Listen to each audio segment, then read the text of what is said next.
Salut à tous, c'est Kazin, j'espère que vous allez bien. En tous les cas, moi ça va super bien, sans compter que normalement demain il devrait sortir le coffret avec la figurine Pikachu et dont surtout la carte promo AR. Alors j'hésite à aller en boutique demain pour voir un petit peu si on peut le trouver, s'il y a une tension sur cet item ou pas.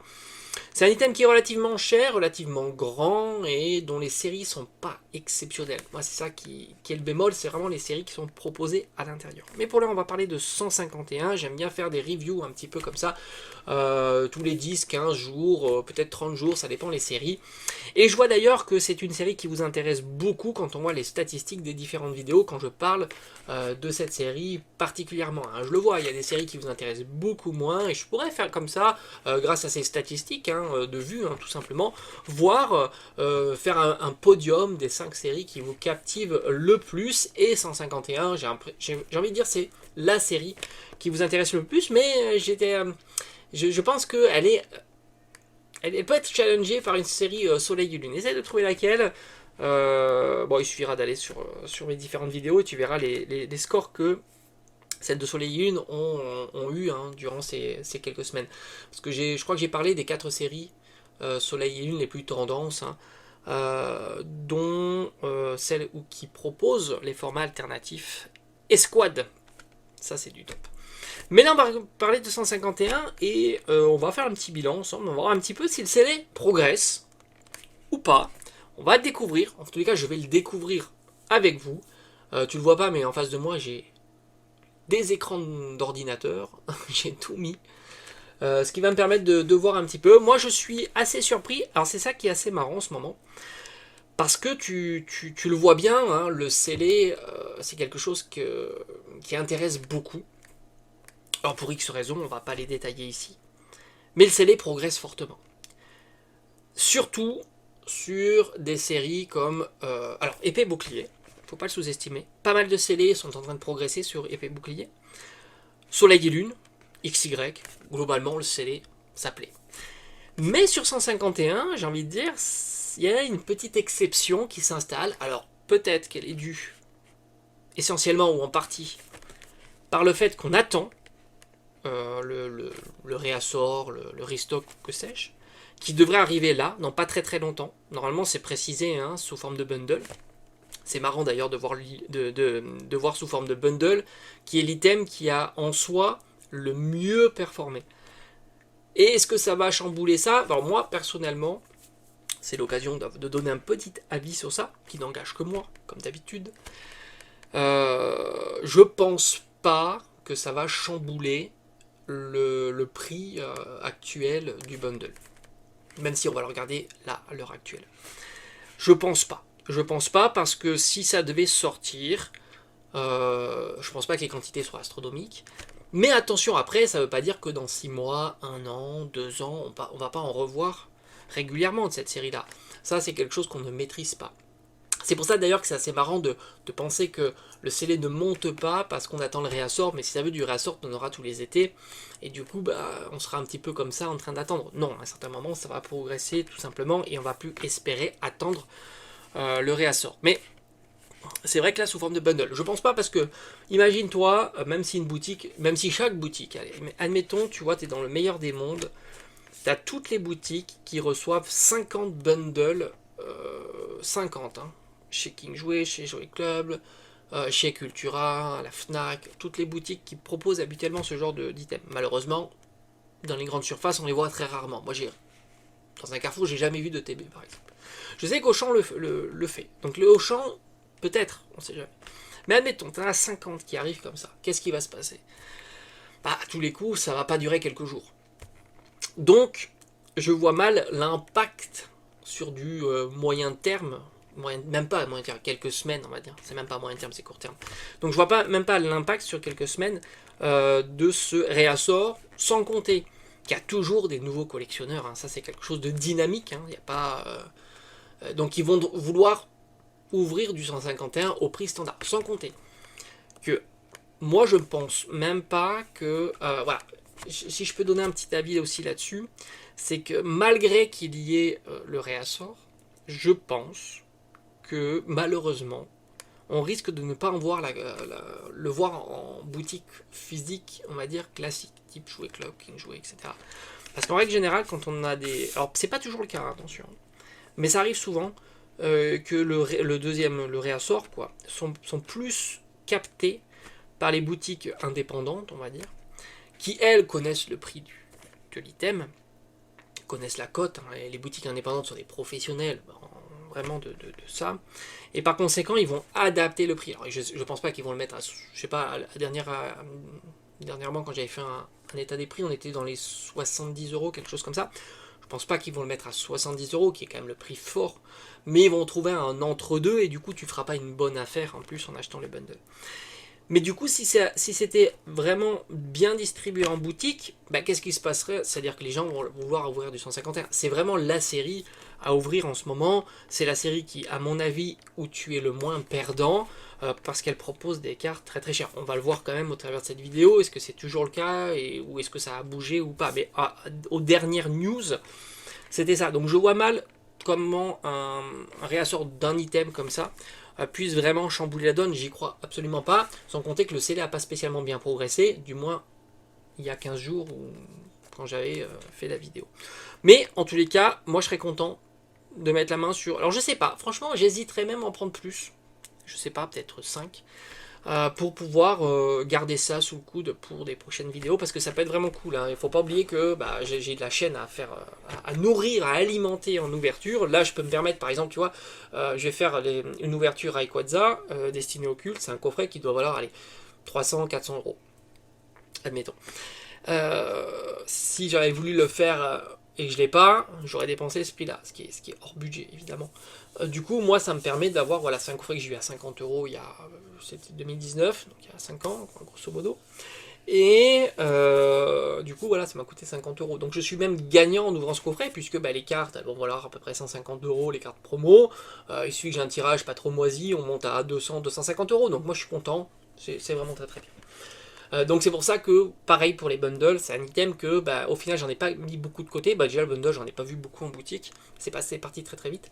Et du coup, je pourrais plus faire ce genre de truc, parce que je suis persuadé que dans 5 ans, le 151, ça sera pas 10 euros le booster. Là on était à peu près à 10 euros de booster, on va voir si ça a bougé. Mais j'imagine pas que dans 5 ans, 151 est à 10 euros du booster, et franchement, si c'est à 10 euros du booster, il se serait passé quelque chose. C'est-à-dire que 151, on en aurait mangé tous les 6 mois. Alors, qu'est-ce qu'on a eu sur 151? On a eu... Bon, c'est sorti en septembre, hein, pour ceux qui le découvrent. C'est vraiment, pour l'instant, c'est la série de Écarlate et Violet. C'est pas une question de goût, hein, je fais pas de goût, absolument pas. C'est un constat, c'est la série qui a le plus capté l'attention des collectionneurs, des spéculateurs, d'investisseurs, que sais-je. Mais en tous les cas, ça a le plus capté l'attention des full setters aussi, des master setters, etc. Donc vraiment, ça a été un engouement plus important comparativement à toutes les autres séries.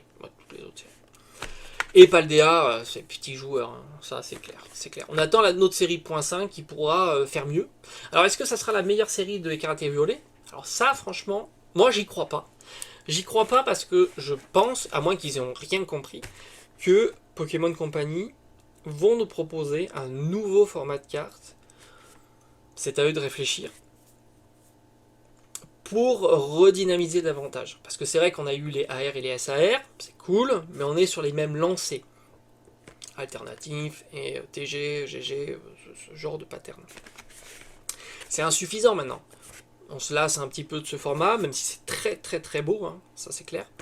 Et ce qu'ils vont...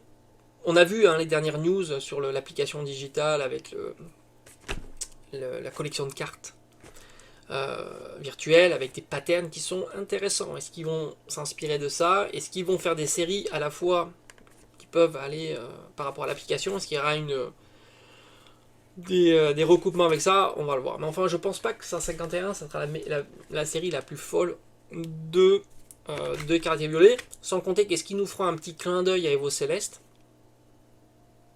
Ça, c'est pas impossible aussi.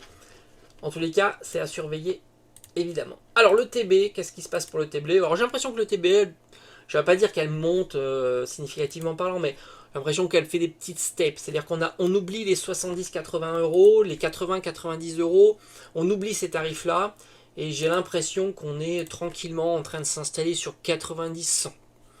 C'est une impression que j'ai. Voilà, j'ai l'impression que c'est 90-100 pour le TB, donc petit à petit, tu vois, c'est très lent, hein. C'est très lent, mais c'est une impression. Avant, on était en gros, on swingait pas mal entre 70-90, 70-90, 70-90. Là, j'ai l'impression qu'on swing de moins en moins et on s'approche vers les 90-100, tu vois. Je pense on est en train de s'installer petit à petit à dépasser les 10 euros du booster, sans compter que le TB, tu n'as pas que des boosters. Il y en a 9, hein, n'oublie pas, parce que ceux qui sont de la vieille école pensaient qu'il y en a 10. Non, il y en a bien 9 dans le TB. D'ailleurs, c'est assez marrant parce que ils avaient sorti le coffret classeur. Et lui aussi, j'ai l'impression qu'il commence petit à petit, tu vois, à progresser. Moi, j'ai toujours été fan de ce coffret. J'avais toujours été surpris d'ailleurs de voir que le coffret, lui, était ultra boudé, même à 35 euros. Beaucoup disaient c'est trop cher, etc. Maintenant, au final, tu t'aperçois qu'il progresse. On est à 45, 50 euros lui aussi. C'est logique. J'ai envie de dire, les gens sont peut-être aperçus aussi que le classeur était plutôt sympa, plutôt qualitatif, et peut-être, alors j'ai pas été voir ça, mais peut-être qu'il a une certaine valeur marchande. Genre, je sais pas moi, 10-15 euros, tu vois. Donc du coup, ça permet justement d'avoir ce côté-là. Parce qu'en règle générale, les items en plus dans les coffrets, même les cartes promotionnelles, souvent elles apportent quasiment aucune plus-value. Là, je trouve que ce classeur apporte une plus-value, je l'avais dit depuis le début, hein, d'ailleurs. J'étais assez surpris de voir, ouais, au final, alors c'est vrai que tu fais que de l'ouverture, c'est pas la folie, parce que c'est 35 euros les 4 boosters, mais les cartes, il faut bien les ranger, et tôt ou tard, alors je sais pas comment tu ranges ta collection, mais tu utilises toujours des classeurs, que ce soit pour les cartes moins fortes. Et ce classeur, je trouve qu'il fait le taf, tu vois. Ne serait-ce pour une collection à thème ou des choses comme ça. Donc peut-être pas pour mettre les cartes les plus premium, mais pour classer ou ranger une certaine collection dans ta collection, justement, je pense que ça fait le taf. Et au final, c'est vraiment pas cher. Parce qu'un classeur, ça coûte vite une vingtaine d'euros. Et donc là, 45-50 euros, donc c'est plutôt intéressant. Moi, je l'aime beaucoup, hein, ce coffret. Je l'ai toujours apprécié, j'en ai acheté pas mal d'ailleurs. Je crois que pour avoir des classeurs, hein, principalement. Et franchement, alors je sais que chez Smith Toys, ils en ont reçu il n'y a pas très longtemps. Mais bon, Smith Toys, faut faire pas mal de kilomètres pour en trouver un à côté de chez moi. Et du coup, j'y suis pas allé. Hein, parce que voilà, puis bon, tu y vas, tu te déplaces, il n'y en a pas. C'est ralent. C'est commode quand c'est dans ton circuit, on va dire. Et quand c'est pas dans ton circuit, c'est plutôt compliqué. Après, qu'est-ce qu'on a eu? Faut que je réfléchisse. Ah oui, le bundle, évidemment. Bon, le bundle, c'est sans surprise, hein, il est à 70-80 euros. Voilà, c'est l'item en ce moment. Voilà, c'est l'item phare. Est-ce qu'un jour il va se casser la gueule? Franchement, j'en sais rien. 70-80 euros, c'est très cher, mais bon, c'est l'item tendance. Hein. En temps, on le sait, avec Pokémon, c'est comme ça que ça fonctionne. Pas toujours essayer de comprendre. T'as un item tendance, tout le monde le veut, voilà, hein, tout simplement. C'est ce qui s'est passé à une époque pour l'Orcana. Rappelle-toi au chapitre numéro 1, quand c'est sorti en Day One dans les boutiques indépendantes, personne n'en voulait, il y avait des stocks partout, et puis à un certain moment ça a décollé, on a vu que les cartes elles tombaient, elles commençaient à coûter très cher, etc. Tout le monde s'est précipité. Résultat des courses, au bout de 15 jours, même pas 15 jours, on va dire 10 jours, chez les Indes, il n'y a plus rien. Et après, les gens se sont précipités 15 jours après pour les boutiques physiques. Et voilà, c'est ce qui s'est passé, tu vois. Et c'est un peu comme le Stitch aussi, parce que tu as eu la carte qui était avec l'erreur sur la carte, elle était plus reprintée, les gens se sont un petit peu positionnés, méfiants, est-ce qu'elle va monter, etc. Puis à un certain moment, les gens se sont mis dessus, ça a monté, et puis voilà, c'est parti, quoi. C'est toujours un petit peu la même histoire. T'as peur de louper le train, etc. D'ailleurs, même la Elsa, c'était un petit peu pareil. Donc le bundle, voilà, le bundle 70-80 euros, hein, c'est à peu près sa fourchette. C'est l'item, on va dire, populaire de la série .5 parce que t'as pas de display. Il y a même le bundle, le display de bundle qui rajoute, enfin pour moi qui rajoute rien, mais voilà, c'est dans l'inconscient. Dès l'instant qu'il y a un mot display, tu vois, ça c'est dans l'inconscient qui fait que ça progresse plus, tout simplement. On est à 70-80 euros pour cet item-là, tout simplement. C'est l'item qui, pour moi, a le plus augmenté. et qui peut-être, alors déjà est concerné par le réassort, ce qui est assez marrant, et qui peut-être à l'avenir sera lui aussi plus recherché, hein, tout simplement, parce que voilà, c'est la popularité. Alors les popularités se font et peuvent se défaire, hein, évidemment, hein, rien n'est figé là aussi, hein, c'est comme ça.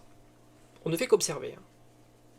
Voilà, je fais pas de publicité pour tel ou tel item. Moi, tu sais, moi après je peux te parler de ce que j'aime pour collectionner. Par exemple, j'aime ce coffret. C'est vraiment purement parce que je le trouve esthétique. Je trouve que ça bouge pas, les boosters sont bien calés, il présente bien, il est compact. Voilà, c'est tout. Je te donne pourquoi je te dis que j'aime ce coffret. Après, si tu préfères Elector, très bien. Si tu préfères le coffret avec les starters, pourquoi pas, etc.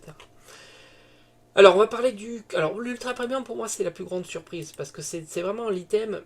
Je pense, hein. J'ai pas de chiffres. Hein. Je pense que beaucoup n'ont pas de chiffres non plus. Hein. Je pense pas que ça soit l'item le plus printé de 151. Et malgré tout, c'est un item qui a du mal à décoller. On est, en grosso modo, c'est pareil, hein, entre 200 et 210 euros. Ce qui est plutôt raisonnable, hein, 16 boosters, 3 cartes promo, dont 2 magnifiques, AR et SAR, qui à mon avis se casseront pas plus la figure. Maintenant, sur les cartes en loose, on n'est jamais à l'abri, hein, t'as bien vu, hein. C'est quelque chose qui est compliqué, hein, à suivre, les cartes loose. Hein. Si ça veut, dans 1 an, 2 ans, elles vont continuer à baisser, mais on est sur de la SAR quand même, c'est du très très lourd, c'est du très très premium. Rappelle-toi les coffrets avec les évolutions, là aussi on était sur de l'alternative, et au final elles ont pris, hein, c'est des cartes qui valent assez cher maintenant, surtout pour des cartes promotionnelles.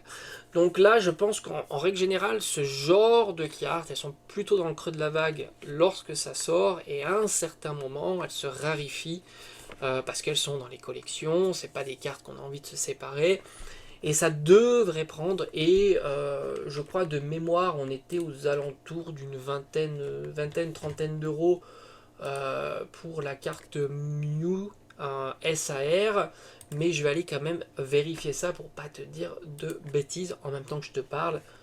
Je vérifie, et la carte AR, on était un petit peu en dessous de 20 euros, mais c'était très léger. Alors ça y est, j'ai devant les yeux mis la Mewtwo. Donc la Mewtwo, voilà, on est aux alentours de, on pourrait peut-être même la trouver à 15 euros, 15-20 euros pour la carte Mewtwo. Et la carte Mew, c'est entre 20 et 25 euros.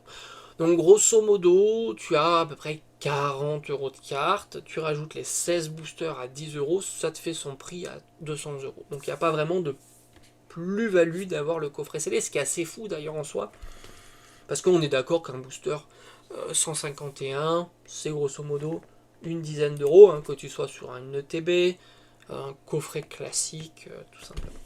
Et c'est vrai que tu n'as pas une plus-value d'avoir l'item scellé, et c'est ça qui est un petit peu curieux, parce que déjà c'était pas si commode de le trouver en Day One, et du coup tu peux imaginer que la quantité est plus réduite en tous les cas que les autres items scellés de cette collection.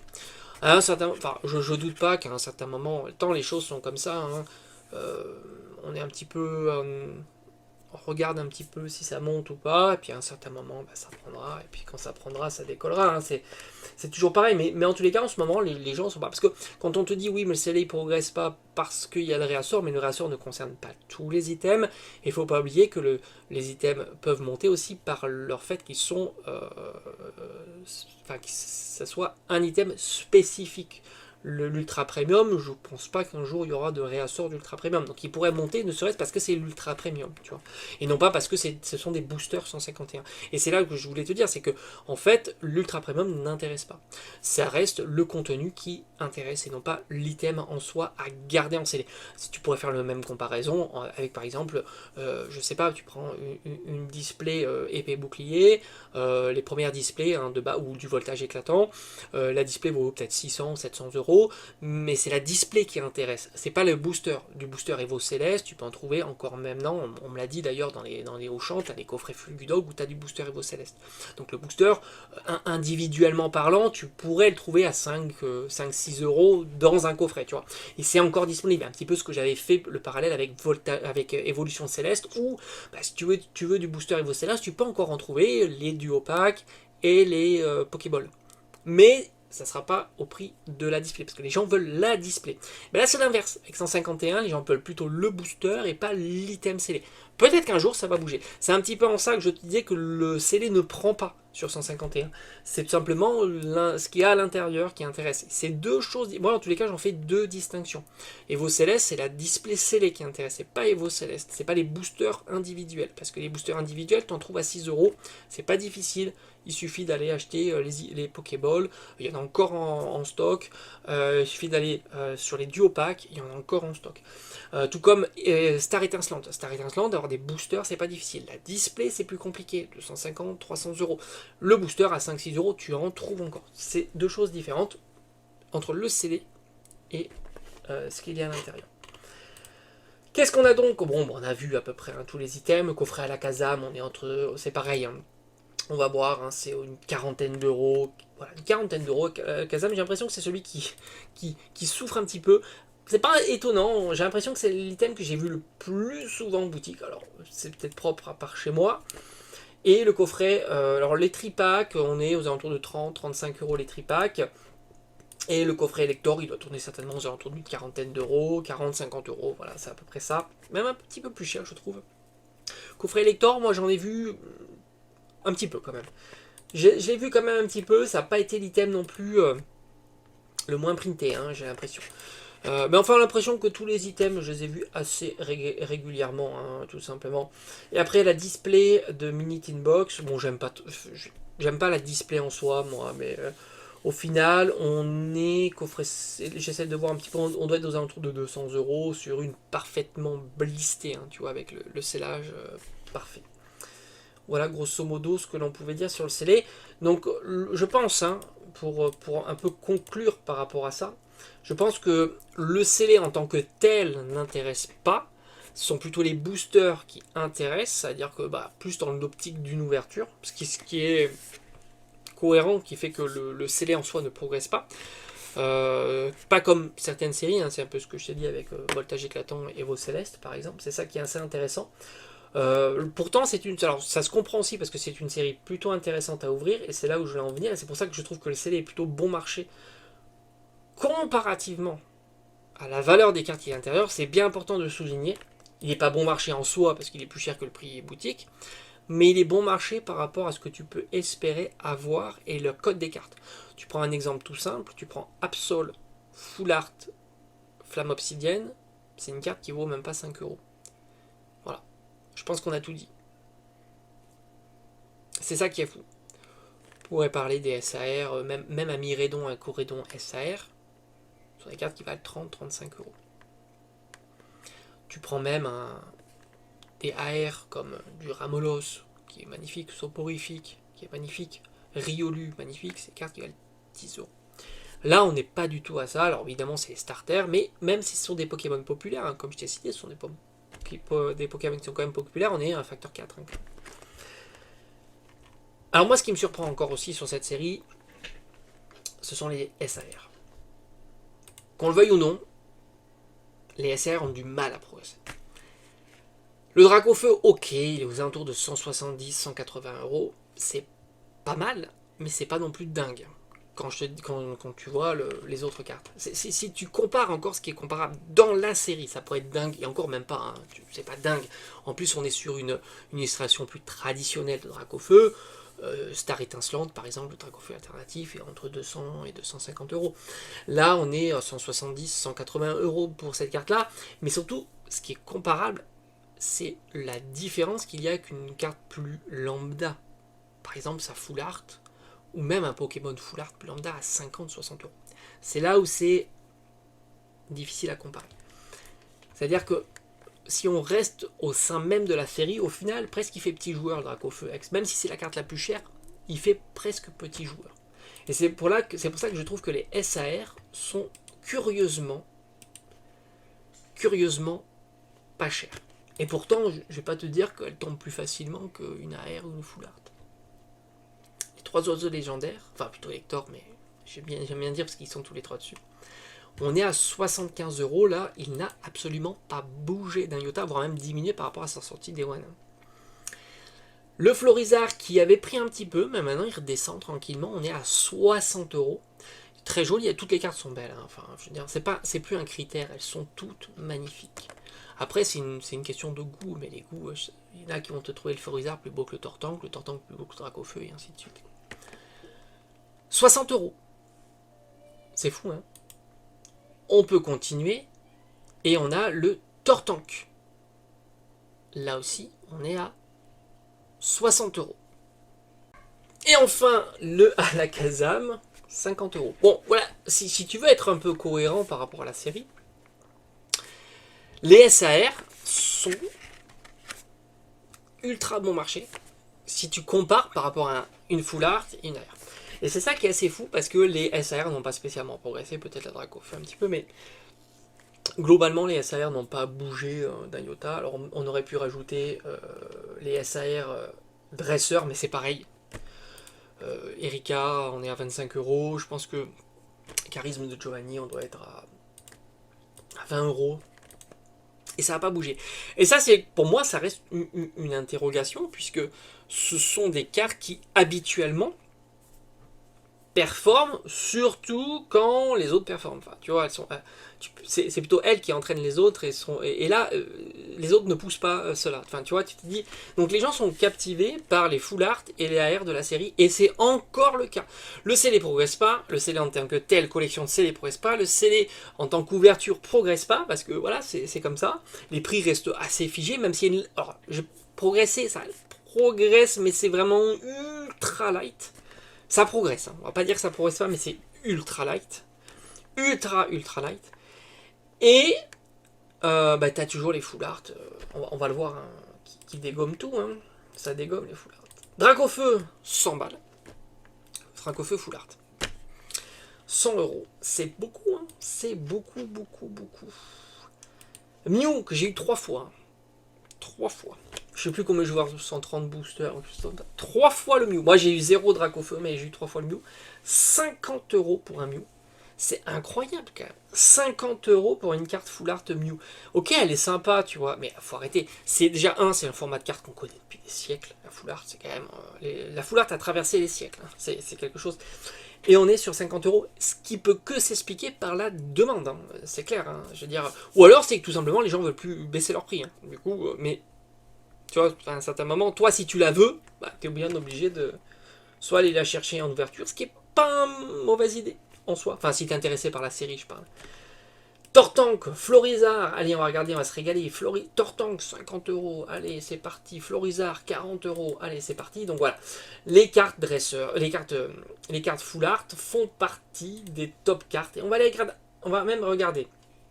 On va aller regarder un Pokémon, on va dire, pas populaire. Enfin, pas populaire, c'est les 151. Donc c'est toujours un peu populaire, mais Arbok, Liputu, Arbok 25 €, Liputu, on va dire une vingtaine d'euros. C'est du niveau d'un Lugia ou d'un Arceus full art de épée bouclier. Voilà. Là, on est dans ce niveau-là. Donc tu imagines bien. Il y a vraiment un truc qui s'est... le thermomètre s'est cassé hein, sur ces formats de cartes. Donc ça reste toujours élevé. Donc tu t'aperçois quoi? Alors le CD, on va dire qu'il y a... J'ai pas envie de dire qu'il y a un petit sentiment où ça progresse légèrement. On le ressent. Les full art sont toujours au sommet. Les AR, alors les AR on les a pas vus. Les SAR sont toujours un petit peu à la traîne si tu les compares encore une fois au full art. Et on va regarder les SAR. On va regarder le Pokémon, les AR. Le Pokémon le plus populaire, c'est le Salamèche. 45 €. Bon, voilà, il a bien progressé. Moi, j'en ai eu 2 là aussi en ouverture, tu vois. 2 en ouverture. On peut pas dire que c'est les plus rares. Je pense que c'est aléatoire. C'est full aléatoire. C'est vraiment full aléatoire. Hein. Ils en printent 100 000 par AR et bim, c'est parti. Je dis 100 000, c'est le pif, hein, évidemment. Après, on va regarder Alors, on va regarder par le fun Pikachu.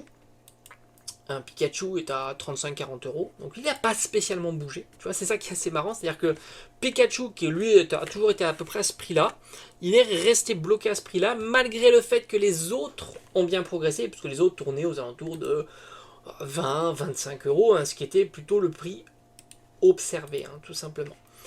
Après, on a l'air bizarre qui tourne aux alentours d'une quarantaine d'euros. Et après, on a les moins populaires. Les moins populaires, mais qui restent quand même des cartes d'un certain budget. Tu prends le Psycho Quack, qui est assez étonnant, parce que Psycho Quack, j'aurais pensé à un Pokémon plutôt populaire, qui tourne aux alentours de 20 euros. Et après, moi j'ai eu c'était alors Amonita, qui tourne aux alentours d'une quinzaine d'euros. Et le Monsieur Mime, alors Mime pour moi c'est une interrogation aussi, qui tourne aux alentours de, on va dire grosso modo, une petite quinzaine d'euros. Et le sac de nœuds que j'ai eu 2 fois, je crois, qui tourne aux alentours d'une douzaine, une quinzaine d'euros. Donc tu t'aperçois que les moins chers sont quasiment les plus chers de séries plus anciennes comme Écarlate et Violet 1 ou 2, etc. Enfin, pas 2, hein, parce que 2, c'est y a Magikarp, et or ces Pokémon-là, mais Écarlate et Violet 1, voilà, ça c'est plus correct pour dire les choses. Et après, pour le fun, on va regarder 2 cartes. Allez, on va regarder quelques cartes X. Le Mew X, une petite dizaine d'euros, 5-10 euros, hein, ça aussi un petit peu. Le Dracofeu, une dizaine d'euros, donc ouais, tu t'aperçois que... Alors là, on respire un peu. Florizard, 3-4 euros. Bon, on respire. Tortank, 3-4 euros. Là aussi, tu te dis, ben, pourquoi eux et pas les autres? Ouais, ça, j'en sais rien. J'en sais rien, tu vois. Soit elles sont... Tu vois, tu te dis, mais pourquoi cela et pas un autre? Honnêtement, oui, bah, pourquoi pas. Pourquoi pas. Donc au final, le bilan de cette série, c'est très intéressant. C'est une série qui captive, il n'y a pas de souci là-dessus. On le voit aussi sur les stats des différentes vidéos que tu peux regarder sur le net, hein, que ce soit les miennes ou d'autres, hein, évidemment. Dès que tu parles 151, il y a une espèce de catalyseur à l'attraction des vues, ça c'est évident. Et pour l'instant, je trouve que le scellé est plutôt tranquillou. Est-ce que c'est les prémices, c'est les soubresauts d'un raz-de-marée qui sera peut-être donné par le top départ du réassort, qui va se terminer aussi vite qu'il va arriver. Peut-être. Donc, en tout cas, je serais content de suivre ça avec vous et de voir un petit peu comment ça va évoluer. Moi, ce que je trouve ça intéressant avec Pokémon en ce moment, c'est toujours intéressant quand il se passe des choses. Les cartes baissent, donc il se passe des choses. Tu peux faire des bonnes affaires. Le CD progresse. Là aussi, c'est intéressant. Donc, je trouve qu'il se passe pas mal de choses à. Et ça qui fait plaisir. Je trouve que Paldea, ça a été un flop. Hein. Même si, bon, c'est agréable à ouvrir parce que ça tombe. Mais au final, j'ai trouvé ça plutôt. C'est pas une série qui captivera. Je vois un peu comme Destinée Radieuse, quoi. Alors oui, c'est vrai, il y en a, tu peux estimer que le scellé sur Destinée Radieuse captive un petit peu, ce qui est pas faux, hein. Mais au final, les ouvertures restent quand même assez peu passionnantes en tous les cas. Il y a un peu plus de piment, hein, évidemment, pour Paldea, puisqu'il y a les SAR qui sont là un petit peu pour augmenter la saveur de la série. Heureusement qu'il y a ces 3 SAR. Et les dresseurs qui sont pas mal aussi, hein, faut pas les sous-coter non plus. Franchement, Pagna, Machine, c'est sympa, hein, ça fait le job aussi. Hein, mais c'est vrai que ça manque, la quantité manque, même si elle est assez généreuse la série. Moi, je suis pas convaincu de la série Paldea. J'espère en tous les cas qu'il y a des choses intéressantes qui vont arriver pour la deuxième moitié de partie, parce qu'on arrive, hein, là, on est bientôt sur KTV 5. Si c'est en train de sortir quelques infos, pour l'instant ça n'a rien de nouveau, hein, sur le 6. Faut que le 7 envoie du lourd, hein, ça c'est clair. Allez, je te dis à bientôt.